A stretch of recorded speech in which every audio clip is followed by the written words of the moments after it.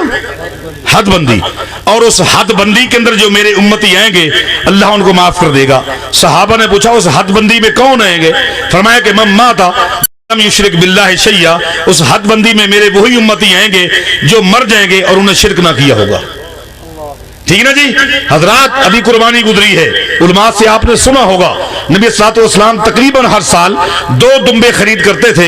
ایک دمبا اپنے گھر والوں کی طرف سے اور ایک دمبا اپنی امت کی طرف سے کرتے تھے اپنی. لیکن علماء سے پوچھے حدیث کے الفاظ کیا ہیں؟ جب وہ دمبا لایا جاتا جو دمبا اللہ کے پیغمبر اپنی امت کی طرف سے کرتے تو اس دمبے کو ذبح کرتے ہوئے اللہ کے پیغمبر کیا فرماتے تھے؟ اللہم ھذا عن امتی جمیعا، اے اللہ یہ دمبا میری پوری امت کی طرف سے ہے. بس یہاں رک جاتے تھے؟ نہیں، آگے فرماتے لمن شہد لک بالتوحید، میری پوری امت سے مراد وہ لوگ ہیں جو تیرے توحید کی گواہ ہیں، توحید کی گواہی دیتے ہیں، ان کی طرف سے ہے. جن میں توحید نہیں ہے ان کی طرف سے نہیں ہے. بس جی بس، اللہ جزائے خیر دے. یہ ابن کثیر فرماتے ہیں قرآن کریم میں چند سوال ہیں، اگر ہمارے دور کے لوگ ہوتے اس وقت تو قرآن کریم کی ہر آیت کے بعد ہوتا یسألونک یسألونک یسألونک. اس اتنی طویل گفتگو کو آپ کافی سمجھ لیں. یہاں علماء رہتے ہیں، سوالات کیا کریں. الحمدللہ رب العالمین والمتقین. اللہم صلی علی محمد اللہم بارک علی محمد اللہم ارنا الحق حقا وارزقنا اتباعہ وارنا الباطل باطلا وارزقنا اجتنابہ. اللہم انصرنا ولا تنصر علینا، اللہم لا تقتلنا بغضبک ولا تهلكنا بعذابك، اللهم عافنا قبل ذلك. اللهم اغفر للمؤمنين والمؤمنات والمسلمين والمسلمات وألف بين قلوبهم وأصلح ذات بينهم وانصرهم على عدوك وعدوهم. اللهم لعن الكفرة الذين يصدون عن سبيلك ويكذبون رسلك ويقاتلون أولياءك. اللهم دمر ديارهم، اللهم دمر ديارهم وشدد شملهم وزلزل أقدامهم وفرق بين جماعتهم. اللہم دمر اعداء الدین. اے اللہ اس وقت پانی کی طرح مسلمانوں کا خون کونے کونے میں بہہ رہا ہے. اے اللہ اس وقت اہل کفر اسلام اور اہل اسلام کو مٹانے کے لیے متحد ہو چکا ہے. اے اللہ اس کفر کے ناپاک عزائم کو، تدابیر کو خاک میں ملا دے، ان کی جمعیت کو تتر بتر کر دے، ان کو پارا پارا کر دے. اہل اسلام کو اتحاد نصیب فرما. اے اللہ جہاں مسلمان ہیں ان کی عزت عطا فرما، غلبہ عطا فرما. اے اللہ توحید سے مولا مال فرما، شرک سے بچا، پیغمبر کی سنت نصیب فرما، بدعت اور خرافات سے بچا. اے اللہ بے دینی کی زندگی سے بچا اور بے دینی کی موت سے بچانا. اخلاص نصیب فرما، ریاکاری سے بچا. اے اللہ جو بھی ایمان پر فوت ہو گئے ہیں مرد خواتین ان کی بخشش فرما دے. قبر کے عذاب سے بچا، جہنم کی آگ سے بچا. اے اللہ جو بیمار ہیں ان کو صحت عطا فرما، جو پریشان حال ہیں ان کی پریشانی دور فرما. اے اللہ جو بے دین ان کو دیندار بنا، جو بے نمازی ان کو نمازی بنا. اے اللہ تو ہم پہ رحم فرما. ہمارے ماں باپ زندہ ہیں یا فوت شدہ ہیں ان پہ اپنی رحم نظر فرما. ہماری اولادوں پہ رحم فرما. اے اللہ آج جو یہ پروگرام منعقد کیا گیا ہے، جن دوستوں نے اہتمام کیا ہے ان کو جزائے خیر عطا فرما. جنہوں نے مشورہ دیا، کام کیا، وقت دیا، آئے چل کر بیٹھے، سب پر اپنی رحمت نازل فرما. قرآن و حدیث کے حوالے سے جو کچھ سنا گیا ہے، سنایا گیا ہے، اے اللہ قبول فرما، عمل کی توفیق عطا فرما. شیطان کے شر سے، مکر سے، دجل سے ہم سب کو محفوظ فرما. سبحان ربک رب العزت عما یصفون وسلام علی المرسلین الحمدللہ رب العالمین. تمام